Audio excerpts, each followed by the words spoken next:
Good morning student, मैं आकाश अग्रवाल आपके लिए पीएचपी का सेकंड ट्यूटोरियल लेके आया हूँ, जिसमें हम लोग वेरिएबल एंड डाटा टाइप के बारे में बात करेंगे। यानी ये आपके सिलेबस का सेकंड चैप्टर है। सबसे पहले हम लोग देख लेते हैं इसके अंदर हमको क्या क्या स्टडी करना है।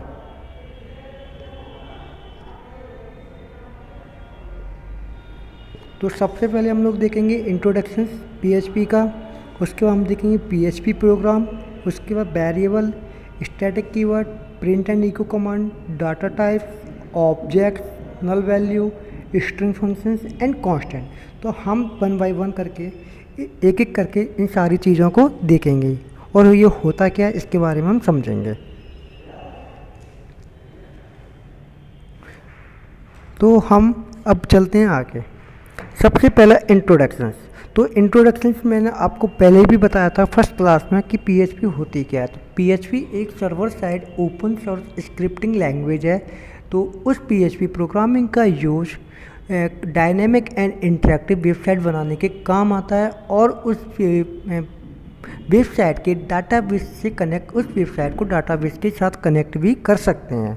तो ये है था हमारा पीएचपी का इंट्रोडक्शन। और पीएचपी आज की डेट में पूरे वर्ल्ड के अंदर वाइडली यूज है, क्योंकि इसका 30% शेयर जितनी भी वर्ल्ड के अंदर वेबसाइट बनी हो उसका 30% शेयर अकेली वेबसाइट पीएचपी ने डेवलप कर रखी, पीएचपी के थ्रू डेवलप कर रखे हैं। अब बात करते हैं हम पीएचपी का प्रोग्राम। तो सबसे पहले हम पीएचपी का सिंटैक्स देख लेते हैं कि पीएचपी को प्रोग्राम को लिखने से पहले पीएचपी का सिंटैक्स क्या होता है। तो मैं कुछ चीज़ें के सामने ले चलता हूँ। पीएचपी का सिंटैक्स, तो पीएचपी का सिंटैक्स होता है बेसिक, जो पीएचपी का स्ट्रक्चर होता है वो ही होता है ओपनिंग टैग ऑफ पीएचपी, यानी less than sign, question mark and PHP. Then PHP code लिखा जाता है। उसके बाद पीएचपी के टैग को क्लोज कर दिया जाता है। ये है पीएचपी का बेसिक स्ट्रक्चर। इस तरीके से हम पीएचपी को लिखते हैं। अब जैसे मान के चलो कि मुझे कोई प्रोग्राम लिखना है, तो मुझे अपने वेब ब्राउज़र पर कुछ प्रिंट कराना है। जैसे तो मैंने लिखा पीएचपी का ओपनिंग टैग, फिर हेलो वर्ल्ड, देन मैं इसके क्लोज को क्लोज कर दूंगा। तो इस तरीके से मैं पीएचपी का अपना लिख सकता हूँ। तो ये तो पीएचपी का ओपनिंग टैग एंड क्लोज। अब ये हेलो वर्ल्ड को डिस्प्ले कराएंगे हम अपने वेब ब्राउज़र पर। तो इसको डिस्प्ले कराने के लिए, यानी पीएचपी का जो कोड होता है उसके आउटपुट को डिस्प्ले कराने के लिए हम दो कमांड का यूज करते हैं। पहली कमांड होती है इको, दूसरी होती है प्रिंट।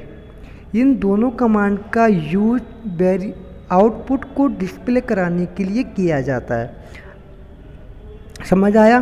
तो पहले हमने पीएचपी का स्ट्रक्चर देखा, पीएचपी के कोड को हम किस तरीके से अपनी कोडिंग में लिखते हैं, और देन उस पीएचपी कोड को आउटपुट के फॉर्म में डिस्प्ले किस कमांड के थ्रू कराते हैं। दो पीएचपी के आउटपुट को डिस्प्ले कराने के लिए इन दोनों कमांड का यूज करते हैं। फर्स्ट इको, सेकेंड है प्रिंट। क्लियर? अब हम बात करते हैं पीएचपी की फाइल में क्या क्या होता है। तो सबसे पहले हम जो भी पीएचपी का प्रोग्राम लिखते हैं, तो हमेशा हमें पता है कि हम जो प्रोग्रामिंग लैंग्वेज यूज करते हैं तो उसका कोई ना कोई एक एक्सटेंशन होता है, जैसे कि सपोज हम वर्ड यूज कर रहे हैं, माइक्रोसॉफ्ट वर्ड। तो माइक्रोसॉफ्ट वर्ड में जो हम फाइल यूज करते हैं हम किस नाम से यूज करते हैं, जैसे आकाश .doc। तो ये किसका एक्सटेंशन होता है, माइक्रोसॉफ्ट वर्ड का। तो इस तरीके से पीएचपी का भी स्ट्रक्चर। पीएचपी में आप जब भी कोई फाइल क्रिएट करते हैं, तो पीएचपी की फाइल क्रिएट करने के लिए तो हमारा जो स्ट्रक्चर होता है फाइल नेम एंड .php। तो ये .php क्या होता है, ये बताता है कि आपकी फाइल कौन सी प्रोग्रामिंग लैंग्वेज में यूज हुई है या कौन सी प्रोग्रामिंग लैंग्वेज है। तो .php इस पीएचपी का क्या है, एक्सटेंशन। समझ आया?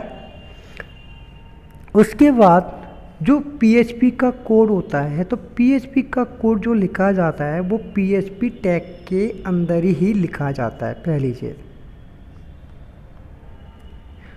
और उसके बाद पीएचपी के स्टेटमेंट को एंड करना है, तो पीएचपी का स्टेटमेंट लिख दिया। उसके बाद हम लगाते हैं सेमीकोलन। तो इससे हमारा होता है कि हमारा पीएचपी का स्टेटमेंट कंप्लीट हो चुका है और हम पीएचपी के स्टेटमेंट को सेमीकोलन से एंड कर रहे हैं। एंड पीएचपी कोड के अंदर हम लोग HTML टैग को भी यूज कर सकते हैं। यहाँ तक क्लियर?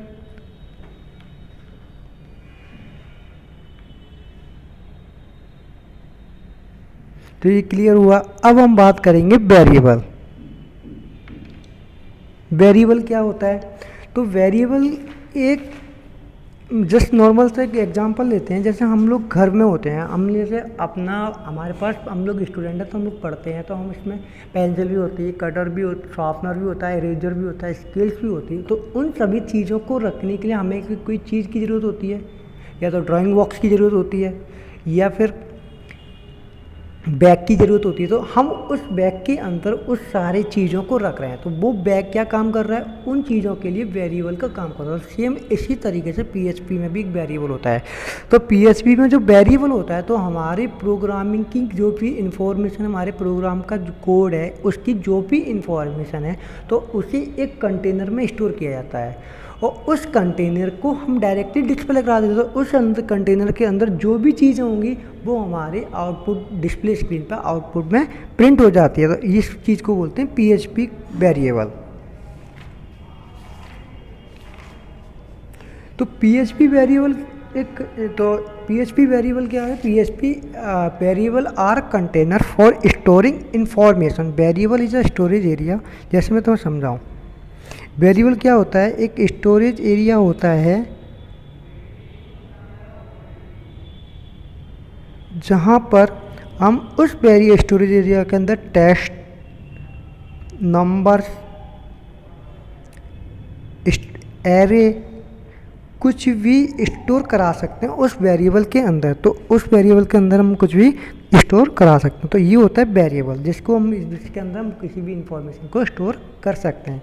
जैसे मैं यहाँ बताऊँ, एक नॉर्मल सा कोड लिख के पीएचपी का ओपनिंग टैग, यहाँ पे मैंने एक वेरिएबल यूज कर रहा हूँ $color is equal to $red। तो यहाँ पे मैंने एक वेरिएबल डिक्लेयर किया। क्या वेरिएबल डिक्लेयर किया? कलर नाम का वेरिएबल डिक्लेयर किया। उस कलर के अंदर मैंने एक इन्फॉर्मेशन डाली। मेरी जो कलर की इन्फॉर्मेशन वो क्या है? रेड। अब मैं इसे प्रिंट कराना चाहता हूँ, तो तो मैंने बताया था प्रिंट कराने के लिए हम इको कमांड का यूज करते हैं। तो इको माय कार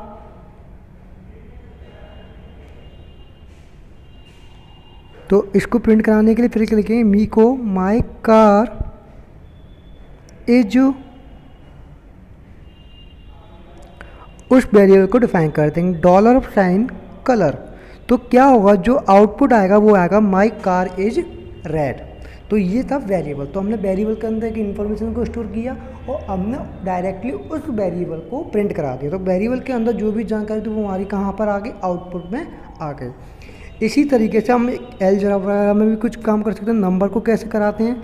तो नंबर को के लिए भी हमने एक मान के चलो हमने एक वेरिएबल ले लिया $x, इसके अंदर हमने एक वैल्यू डाली 5, इसको सेमीकोलन से क्लोज कर दिया। दूसरा हमने एक वेरिएबल लिया $y, इसके अंदर भी हमने एक वैल्यू ले ली। अब हमने तीसरा वेरिएबल और डिक्लेयर किया $z, और इन दोनों वेरिएबल को इसके अंदर हमने कर दिया डिफाइन $x प्लस $y।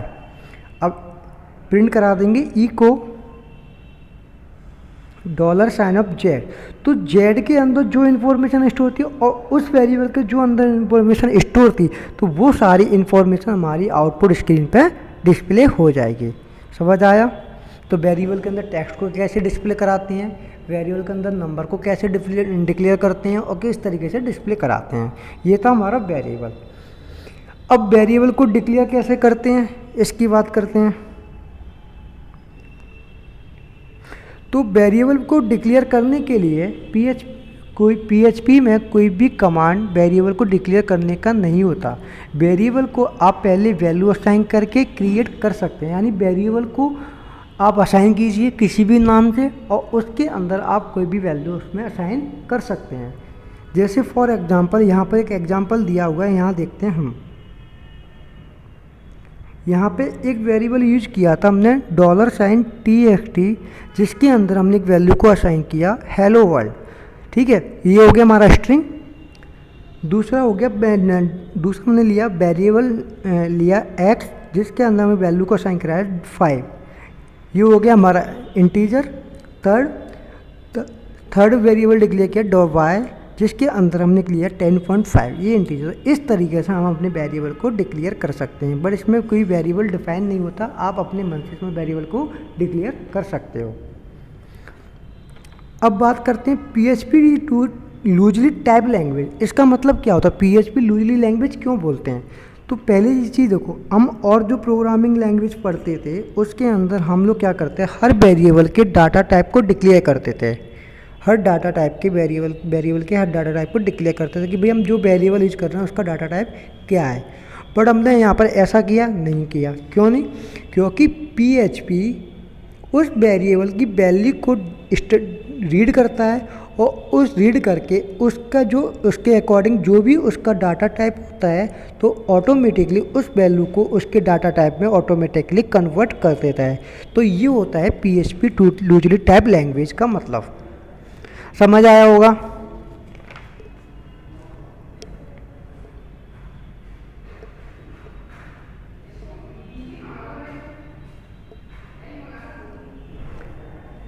अब अगली बात आती है वेरिएबल स्कोप। यहाँ पर देखो, ये पहला लास्ट अगला टॉपिक हमारा वेरिएबल स्कोप।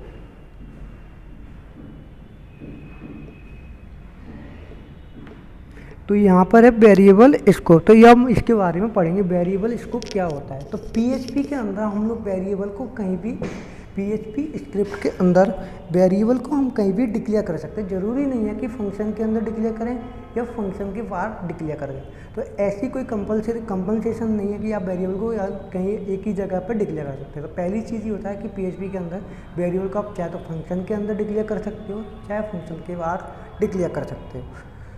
और बात करें PHP में कितने टाइप के वेरिएबल स्कोप्स होते हैं, तो PHP के अंदर 3 टाइप के वेरिएबल स्कोप्स होते हैं। पहला होता है लोकल, सेकंड होता है ग्लोबल, थर्ड होता है स्टैटिक, जो कि आप यहाँ अपनी स्क्रीन पे देख पा रहे होंगे।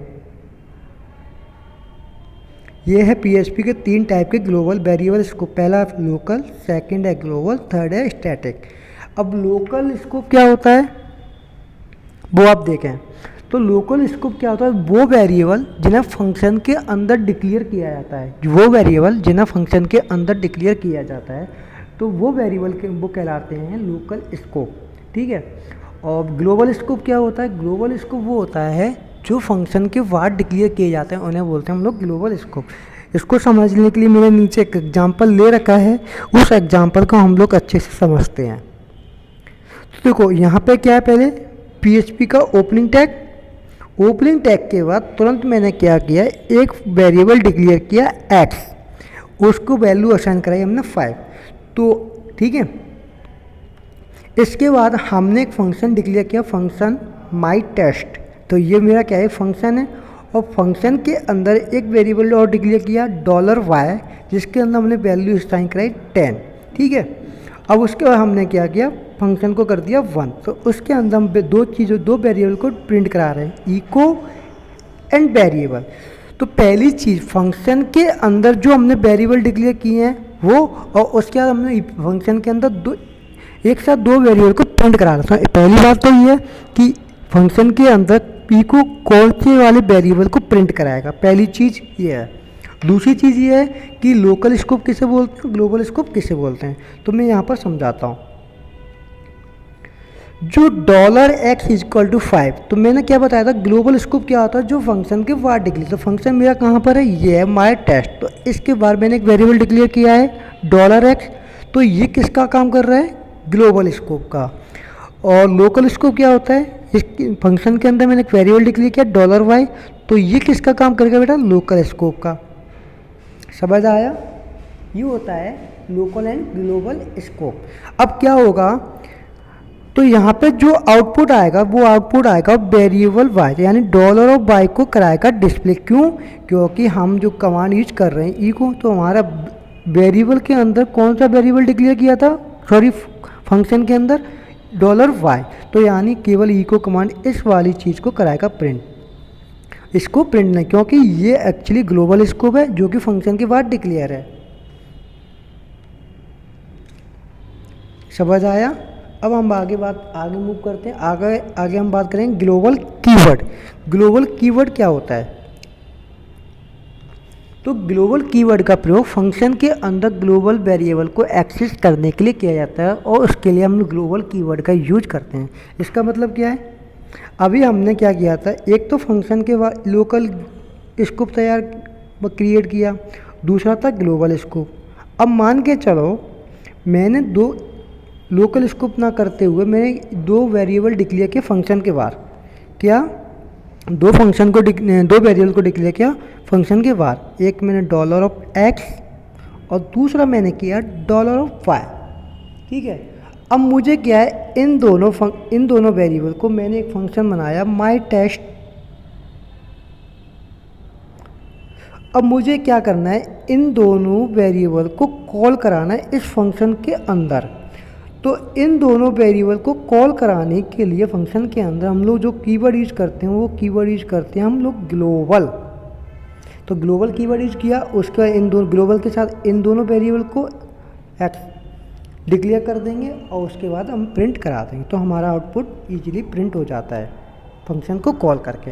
तो ये ग्लोबल कीवर्ड इसलिए यूज किया जाता है कि जो फंक्शन के बाद हमने जो वेरिएबल डिक्लेयर किया था उन वेरिएबल को फंक्शन के अंदर कॉल कराने के लिए हम जो कीवर्ड यूज करते हैं वो कीवर्ड होता है ग्लोबल कीवर्ड।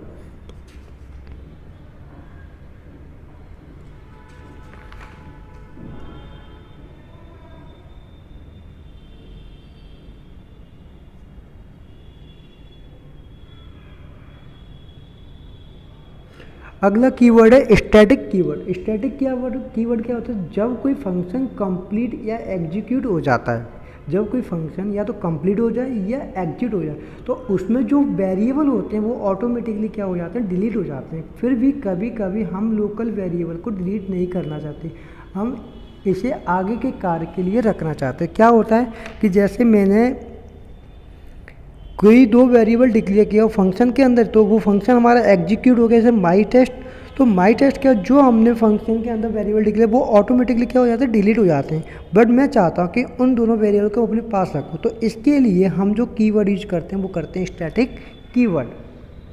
क्लियर? अब बात करते हैं echo and print statement. Echo and print statement. तो पहली चीज़ ये है, इको और प्रिंट स्टेटमेंट होता क्या है?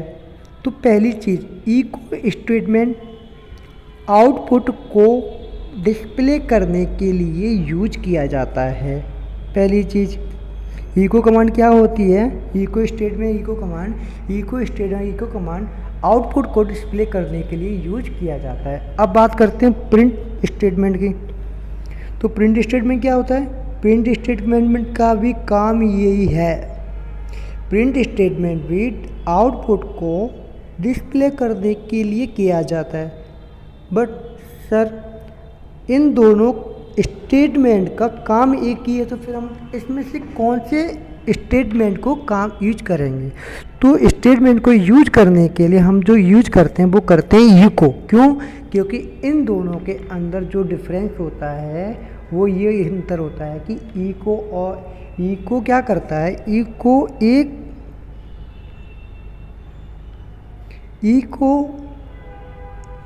वन और मोर देन वन स्ट्रिंग को प्रिंट करा सकता है, या एक से अधिक आर्ग्यूमेंट को प्रिंट करा सकते हैं with the help of echo statement.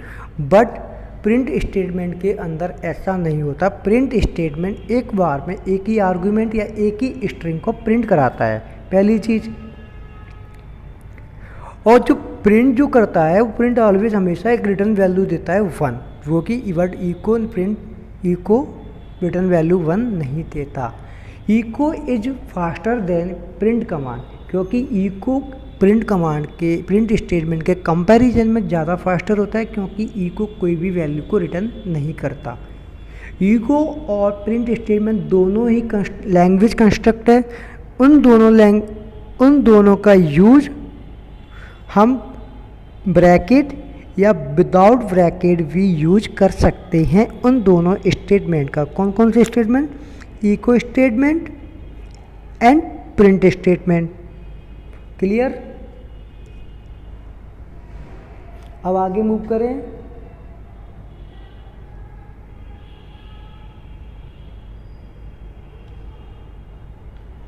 अब यहाँ पर है स्ट्रिंग्स को दिखाना। तो मैंने अभी आपको बताया था कि इको प्रिंट स्टेटमेंट का काम क्या होता है।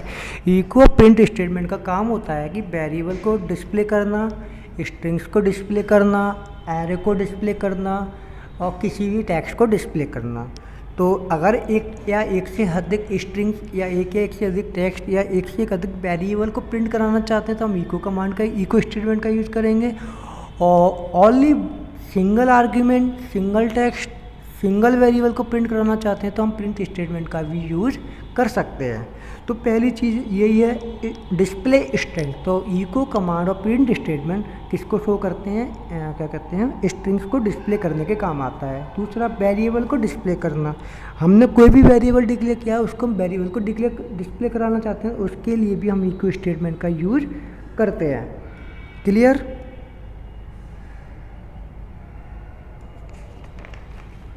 अब आती है बात डाटा टाइप। जैसे कि अभी मैंने बताया था पीएचपी में हमें कोई भी डाटा टाइप डिक्लेयर करने की ज़रूरत नहीं होती, वो ऑटोमेटिकली वेरिएबल के अकॉर्डिंगली उस वेरिएबल की वैल्यू को डाटा टाइप में कन्वर्ट कर देता है। तो पीएचपी में भी कुछ डाटा टाइप्स होते हैं, उन डाटा टाइप पर हम नज़र डालते हैं। सबसे पहला डाटा टाइप जो होता है वो होता है स्ट्रिंग। पहला डाटा टाइप क्या होता है पीएचपी का? स्ट्रिंग। दूसरा होता है इंटीजर। थर्ड होता है फ्लोटिंग। फोर्थ होता है वूलन। फिफ्थ होता है इंटीजर और उसके बाद होता है ऑब्जेक्ट, फिर होता है नल। तो टोटल 6 टाइप के डाटा टाइप होते हैं हमारे पीएचपी में, जो कि मैं बता रहा हूँ। पहला होता है स्ट्रिंग, दूसरा होता है इंटीजर, थर्ड होता है फ्लोटिंग, फोर्थ होता है वूलन, फिफ्थ होता है एरे, ऑब्जेक्ट एंड नल। अब हम एक एक करके सभी डाटा टाइप को चेक देख लेते हैं होते क्या है। पहला पीएचपी स्ट्रिंग। तो स्ट्रिंग क्या होता है? स्ट्रिंग होता है कैरेक्टर ऑफ सीक्वेंस। जैसे कि for example like hello world. तो हेलो के अंदर भी कुछ कैरेक्टर हैं और वर्ल्ड के भी अंदर कुछ कैरेक्टर। तो हेलो जिन कैरेक्टर के सीक्वेंस से बना वो क्या हेलो क्या हो गया? स्ट्रिंग का काम करेगा। ऐसी वर्ल्ड जो है वो भी किसी कुछ कैरेक्टर से बना होगा, तो वो कैरेक्टर का ही सीक्वेंस क्या कहलाता है? PHP string. और जो पीएचपी स्ट्रिंग होती है उसे आप क्वेट के अंदर रख सकते हैं, चाहे वो आप सिंगल क्वेट यूज करें चाहे आप डबल क्वेट, बट स्ट्रिंग बिना क्वेट के यूज नहीं होती। दूसरी चीज़ इंटीजर। इंटीजर क्या होता है? इंटीजर एक डाटा टाइप होता है, वो भी एक नंबर होता है विदाउट डेसिमल। यानी इंटीजर एक ऐसा नंबर होता है जिनके अंदर डेसिमल नंबर नहीं आते। तो इंटीजर 2 टाइप के हो सकते हैं, पहला पॉजिटिव इंटीजर, दूसरा होता है नेगेटिव इंटीजर। ठीक है।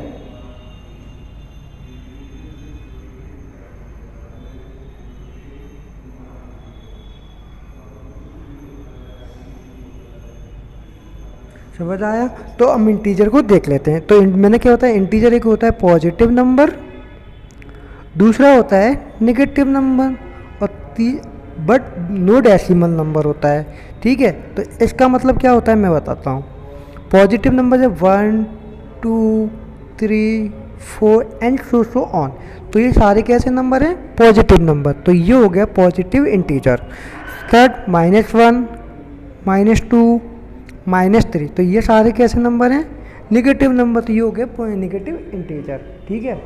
और इंटीजर को हम हेक्साडेसिमल में भी डिस्प्ले करा सकते हैं, डेसिमल में भी डिस्प्ले करा सकते हैं, पावर 10 में, और हम ऑक्टल यानी पावर 8 में नंबर सिस्टम। तो ये इंटीजर को डिस्प्ले भी हम इन 3 फॉर्मेट में भी करा सकते हैं।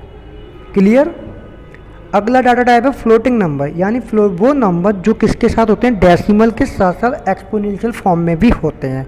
यानी वो नंबर डेसिमल के साथ साथ एक्सपोनेंशियल फॉर्म में होते हैं, यानी ई की पावर समथिंग कुछ भी, ठीक है। जैसे 2 की पावर 4, तो ये हमारा क्या है, एक्सपोनेंशियल फॉर्म है, और ये क्या है, हमारा डेसिमल नंबर। तो ये दोनों कौन से डाटा टाइप के होंगे, फ्लोटिंग डाटा टाइप के। क्लियर।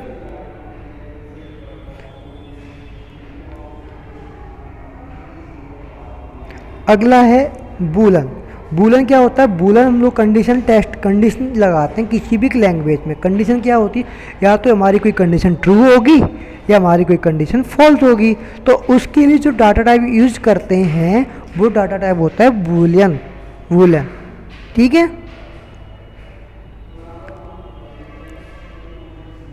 अगला डाटा टाइप है एरे। एरे क्या होता है,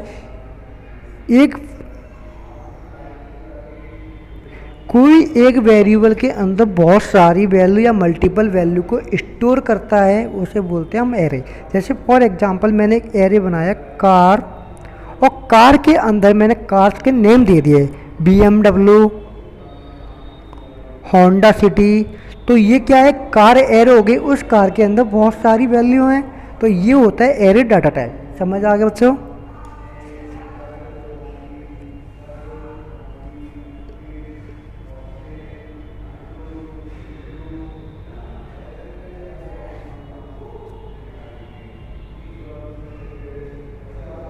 PHP ऑब्जेक्ट, अगला डाटा टाइप है हमें PHP ऑब्जेक्ट। तो PHP ऑब्जेक्ट भी क्या है, एक डाटा टाइप है जो कि क्या करता है, इंफॉर्मेशन को स्टोर करता है और बताता है कि डाटा पे इंफॉर्मेशन कैसे प्रोसेस कर लिया जाए।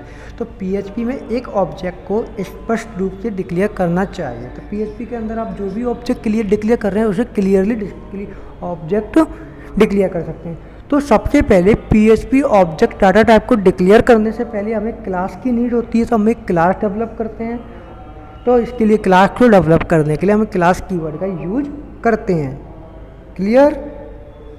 जैसे यहाँ पे क्लास हमने डिक्लेयर किया क्लास कार, ठीक है, फंक्शन कार, ये है नल वैल्यू डाटा टाइप नल होती है, जिसकी वैल्यू क्या होती है, खाली होती है, उसके लिए हम यूज करते हैं डाटा टाइप नल, ठीक है। अगली बात करते हैं हम स्ट्रिंग फंक्शन। स्ट्रिंग फंक्शन क्या होता है, स्ट्रिंग फंक्शन वही अभी बताया था, जैसे कि स्ट्रिंग क्या होती है, सीक्वेंस ऑफ कैरेक्टर होती है। इसमें कुछ फंक्शन है स्ट्रिंग के जिन्हें हम देख लेते हैं। पहला फंक्शन है स्ट्रिंग लेंथ फंक्शन। ये स्ट्रिंग लेंथ फंक्शन क्या करता है, जो हम लोग स्ट्रिंग यूज कर रहे हैं उसके अंदर कितने कैरेक्टर या उस स्ट्रिंग की लंबाई कितनी है, उस चीज़ को फाइंड आउट करने के लिए हम स्ट्रिंग लेंथ फंक्शन यूज करते हैं। अगला है string pause function. String function क्या होता है, स्ट्रिंग के अंदर यूज किया गया टेक्स्ट या कोई विशेष कैरेक्टर को फाइंड आउट करने के लिए किया जाता है। समझ आया होगा बेटा।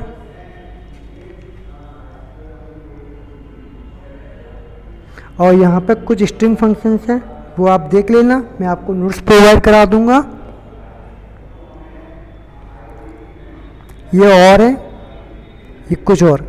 अब इसके बाद हम चलते हैं अपने एक आइडेंटिफायर है कांस्टेंट।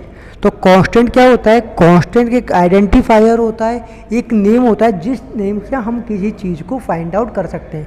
आइडेंटिफायर मतलब जैसे आपके घर का एड्रेस, तो आपके घर के एड्रेस का जो लोकेशन है तो वो एक आपके लिए किसका काम कर रहा है, आइडेंटिफायर। तो आपके घर को आपके घर के एड्रेस के नाम से आपको आइडेंटिफाई किया जाता है। तो इसी तरीके से PHP के अंदर भी एक आइडेंटिफायर होता है, उसका नाम होता है कांस्टेंट, ठीक है, किसी सिंपल वैल्यू के। तो value can not be change during the script. तो जो आइडेंटिफायर के अंदर हम लोगों ने जो वैल्यू डिक्लेयर की वो वैल्यू चेंज नहीं होती है, पहली चीज़, ठीक है। और जो आइडेंटिफायर होता है कांस्टेंट, वो एक स्टार्ट होता है लेटर के साथ स्टार्ट कर सकते हैं और एक अंडरस्कोर के साथ करते हैं, बट इसमें कोई भी $साइन की नीड नहीं होती। तो PHP को सेट करने के लिए हम जो फंक्शन यूज करते हैं वो फंक्शन यूज करते हैं डिफाइन, और यहाँ पे हमने एक आइडेंटिफायर क्रिएट किया ग्रीटिंग। तो ग्रीटिंग हमारा किसका काम कर रहा है, कांस्टेंट का, और ग्रीटिंग के अंदर हमने डाल दिया वेलकम टू phpmyhome.com।